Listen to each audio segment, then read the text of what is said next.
Hey guys, Jay here, and GGG have got a amazing PoE2 reveal live stream that I was stupid enough to try to record a video to react to it, but forgot to turn on the actual audio of the video.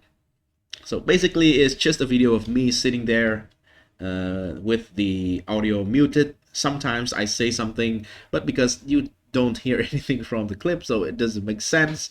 That is why I had to take the video down when I realized it.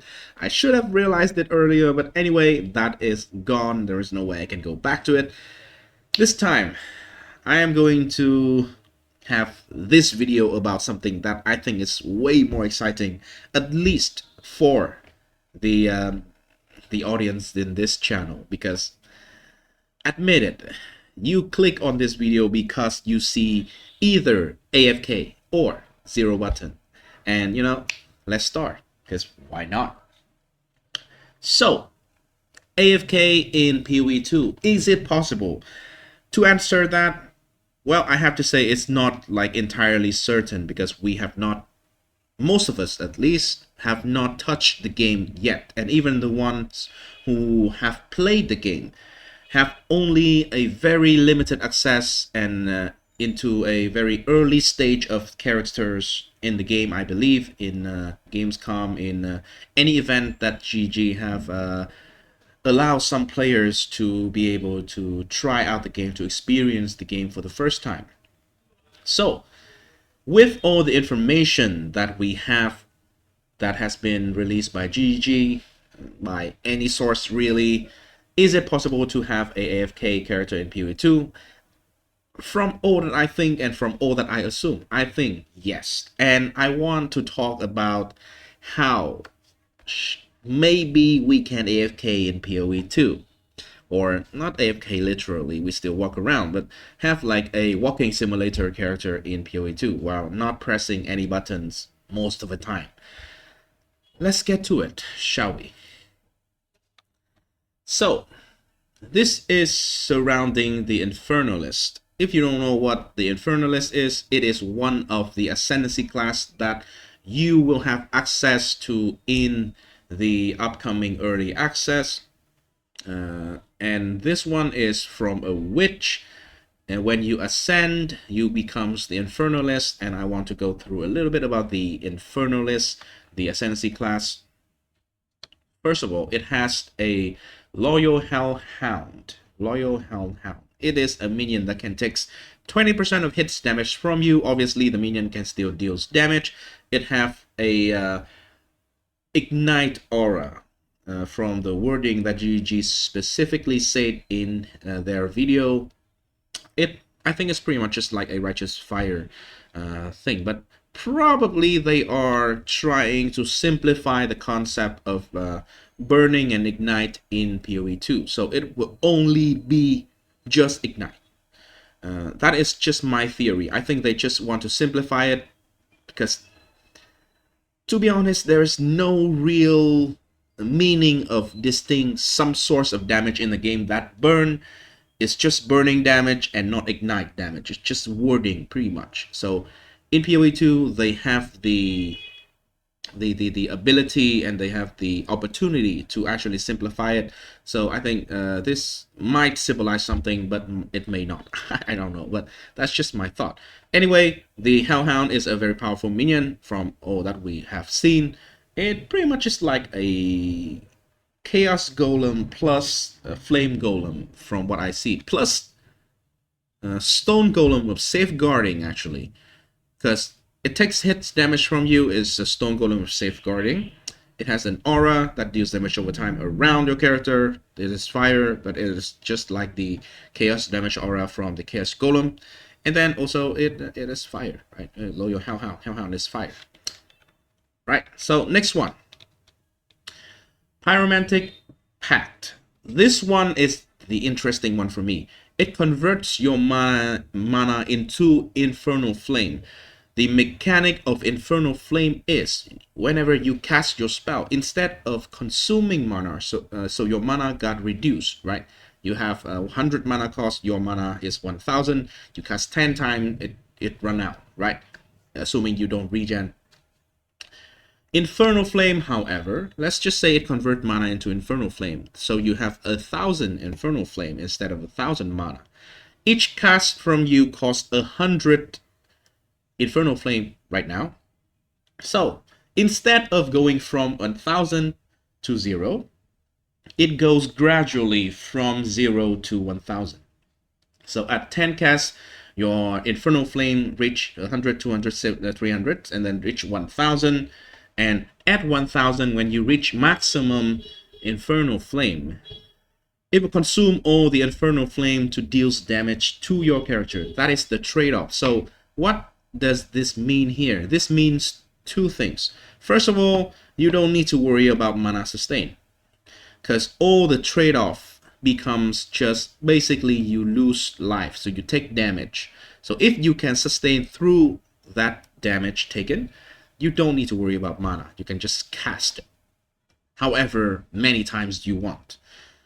Second, well, it is a source of self-damage. And hey, self-damage, cast when damage taken. I do believe that there is no confirmed information that cast when damage taken will exist in PoE2. However, they have a lot of meta gems. Obviously, they have not revealed all of them, or the good people of PoEDB did not data mine all of them. So I would assume that cast when damage taken should kind of exist in PoE2.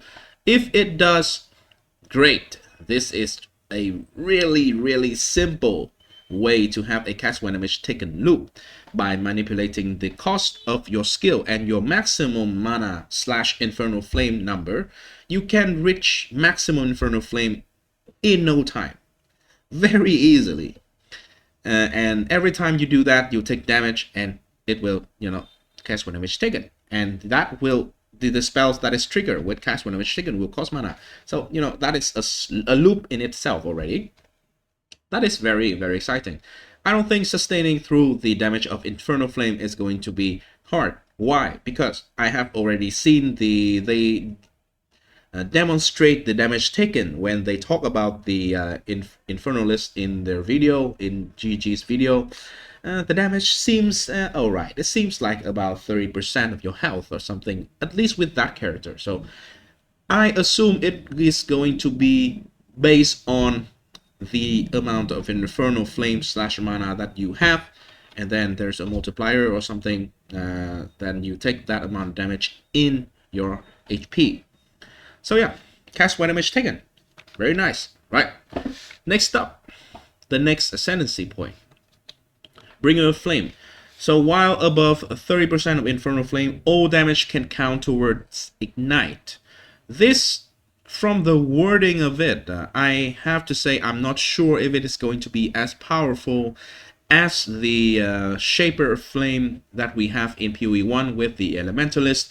Why? Because this said, first of all, while above 30% Infernal Flame, I don't think this is going to be a problem, because if one spell or a couple of spells cast in a very short duration can cost like more than 30% of your Infernal Flame, that is going to be an amount that you will reach very quickly or instantly in a lot of cases, if you can manipulate the cost of your skill to be equal or more than 30% of your Infernal Flame. All damage can count towards Ignite. This is not the exact wording of the gem, but it's something like that. It's not the exact same as PoE1 Shaper of Flame by the on the Elementalist. The Elementalist Shaper of Flame is all damage can ignite. All damage ignite, actually. So not only does all the damage count towards Ignite, it guarantees the Ignite as well. You don't need to have any chance to ignite. In PoE2, in case you didn't know, now even crit don't guarantee ignite, so you always have to stack up 100% chance to ignite some way somehow in order to have a reliable ignite on every single hit. And this, if it gives you 100% ignite, that'll be way more powerful. But if it doesn't, it's not the end of the world. I believe you should still get a lot of chance to ignite from other sources. Maybe your passive skill tree, maybe your gear. I don't know, but it should not be a massive problem. However, if it always ignite, it will be very powerful, and I will explain a little bit in the next part of the video. Right, and the last ascendancy point to the Infernal List is demonic possession. Transform into demon with more damage and damage taken. This, I think, if you have already played the Last Epoch game, so if you already play Last Epoch, this I think should function like the Lich form in Last Epoch, in the sense that when you are in demon form, right, you have decaying damage taken. And if the damage taken makes you turn into 1 life, it would transform your character back into the normal form. However, that normal form, you will have maximum health, maximum mana, and anything, or everything. Basically, you didn't take damage, like you didn't take damage. So this can potentially, if it functions that way, it can potentially be like a second life, pretty much, right?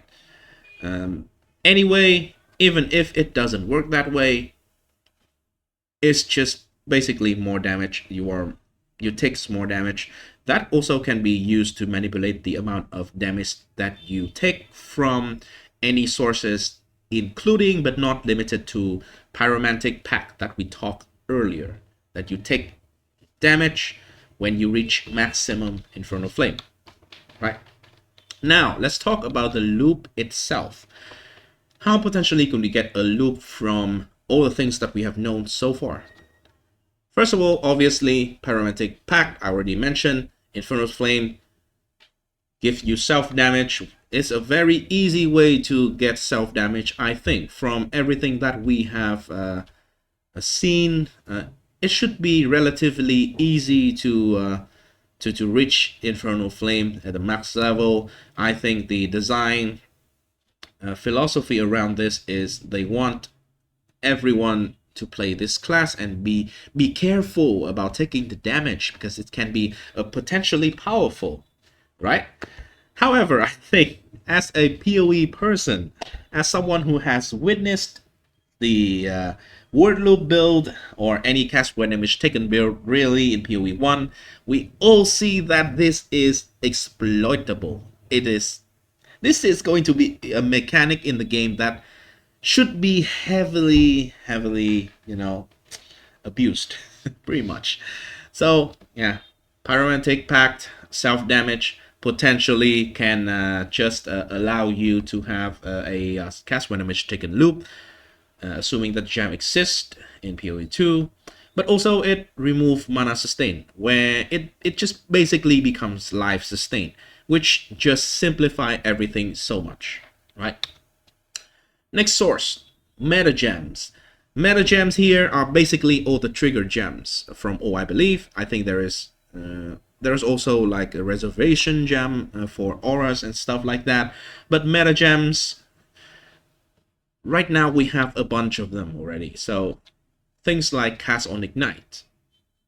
Now you see why the ignite stuff in the previous part of the video I mentioned. Cast on ignite, basically it gain progress when you ignite enemies, and if you ignite enemies like very quickly, very frequently with a bunch of spells, well, you would trigger something. Keep in mind that you also have cast on freeze or frozen. You also have cast on shock. So choose your spell wisely, and you can already get like a very large amount of chain triggering, I assume. In the data mining, this is the information that I took from PoEDB, so I do not see any like big cooldown on it. It doesn't really it doesn't really have any like cooldown for 4 seconds, 8 seconds or something. So I would assume that if you just well, have cast on Ignite, and you trigger some other spell or cast some other spells from other sources, you ignite, and if you cast on Ignite, you link it to a bunch of spell that is lightning spell, for example, and you can shock. Then those spells, they can shock the enemy, and then it will trigger something that is called cast on shock. And so it can just go on, because cast on shock, you can go for something that ignites, and then it will just looping around like that. Also, potentially something that we can use for triggering that I have seen on PoEDB. Cast on minion death. Well, hey, minion death should be easy, right? Because we do still have a lot of weak minions in the game. They specifically say that, you know, there are some minions that are weak and plenty. So, hey, if we just have a bunch of minion, and also in PoE2, by the way, a lot of them just basically revive themselves after a few seconds. So with enough minions, just this one, maybe it is, you know, good enough to help you sustain a healthy amount of triggers. So yeah, that is everything I want to talk about in this video. So I am very excited for the game, not just for this. I don't think that on release I will play as the Infernal List. I just want to tell you guys that, hey, it might be possible. Probably I would try something like a mercenary, or the warrior, the titan. I really like those, because they have a lot of explosion. They seems like impactful, powerful. I always like that, and they seems more simpler and less risky to try out in the first place. Maybe if I want to, I can play like a minion character with this one, but I really like the other classes. Probably when we actually get into the game, I can confirm a lot of information. For example, I can confirm some mechanic as people are testing it out, or I test them out myself. And also we can confirm the existence of a bunch of potentially good item for this kind of build, or potentially if cast damage taken even exists, for example. That is a very important thing to actually confirm before we can properly try to theory craft and then try to test out the character and see if it actually functions. But I am very optimistic about this, about the whole thing. I think it will work. And yeah, I think we'll figure out a way. Right, PoE player. Anyway, thanks everyone for watching. I hope you are also as hyped as I am for the upcoming PoE2 early access. It looks huge. I'm kind of sad that I cannot post the video that is like 2 hours long about me reacting to that. I mean, now that I already reacted to it, I already know about everything. I cannot really re-record or do anything about that, sadly. So anyway, doesn't matter.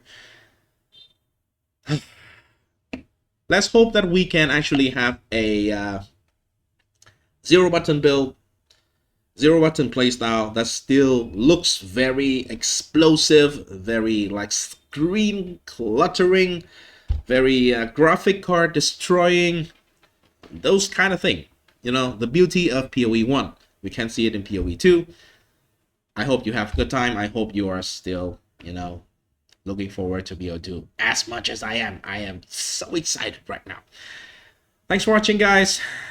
And please leave a like and subscribe to the channel. I'll see you in the next one. Peace.